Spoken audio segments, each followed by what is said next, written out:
இந்த நாட்டில் நிறைய நுழைவுத் தேர்வுகள்லாம் நடக்குது. நுழைவுத் தேர்வுக்கு ஏற்ற மாதிரி கட்டுப்பாடுகள் அங்கங்கே இருக்கும். இங்கே பாருங்க, தாலியை கழட்டி கொடுக்குறது, பட்டனை அறுத்துட்டு போகிறது, இந்த மாதிரி ஏகப்பட்ட விஷயங்கள் நடந்திருக்குது.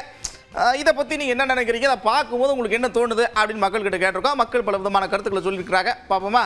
இந்த ஸ்லிப்பர்னால இந்த ஹேர் கிளிப்னால எல்லாம் தப்பு நடக்கும்னு எனக்கு தோணலை, இந்த அண்ணா கயிறு இதுலலாம்.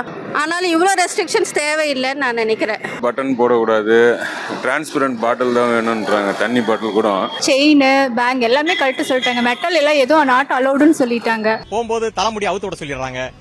ஏன் அதை செய்யறாங்கன்னு தெரியல. அதனால அந்த பிள்ளைகளை ஸ்ட்ரெஸ் ஆகி அதிலே எழுதுறது பாதி அவங்க அந்த கொஸ்டின் பேட்டர் பண்றது ரொம்ப இடைஞ்சலா இருக்கும். முடியெல்லாம் விரிச்சு போட்டு அப்படியே இதாக கொண்டுட்டு போறாங்க. அதெல்லாம் வந்துட்டு எங்களுக்கு வந்துட்டு கொஞ்சம் அனீசியா இருக்குது. கொஞ்சம் அதை மட்டும் சரி பண்ணியிருந்தா நல்லா இருந்திருக்கும்னு தோணுது. தனி பாட்டில் கொடுக்க சொன்னாங்க. தனி பாட்டில் கொடுத்து தான் விட்டுருந்தோம். என்ன பண்ணிட்டாங்க, இந்த பாட்டில் வேண்டாம் வேற பாட்டில் வாங்கி கொடுங்கன்னு சொல்லிட்டாங்க. சோ நாங்க போன ரிட்டர்ன் வந்திருக்கோம். ரிட்டர்ன் வந்து திரும்ப வாங்கி கொடுத்தோம். அதே மாதிரி ட்ரெஸ்ஸோட அது எப்படின்ட்டு முன்னாடி ஒன்றும் போடல.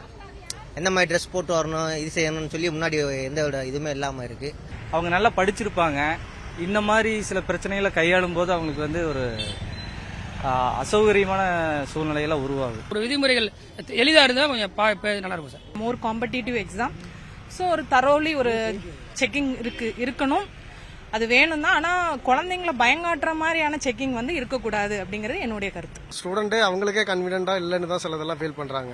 இது கொஞ்சம் கஷ்டம் தான், இருந்தாலும் அதுதான் ரூல்ஸ் அண்ட் ரெகுலேஷன்ஸ் நம்ம ஃபாலோ பண்ணி தானே ஆகணும். போன வருஷம் வந்து பார்த்தீங்கன்னா ரொம்ப கிரிட்டிக்கலாக இருந்தது. இந்த வருஷம் வந்து கொஞ்சம் சாதாரணமாக தான் இருக்கு. எல்லாரும் கரெக்டாக எழுதணுங்கிறதுக்காக அவங்களும் இது பண்ணுறாங்க. இது குட் ஆக்சுவலி. அது ரூல்ஸ் அவங்க முன்னாடியே வந்துடுது. ஆஸ் எ பேரண்டா பார்க்கும்போது அது கொஞ்சம் கஷ்டமா தான் இருக்கும். ஆனா வந்து மால் பிராக்டிஸை ப்ரிவென்ட் பண்றதுக்கு வேற வழியே இல்லை.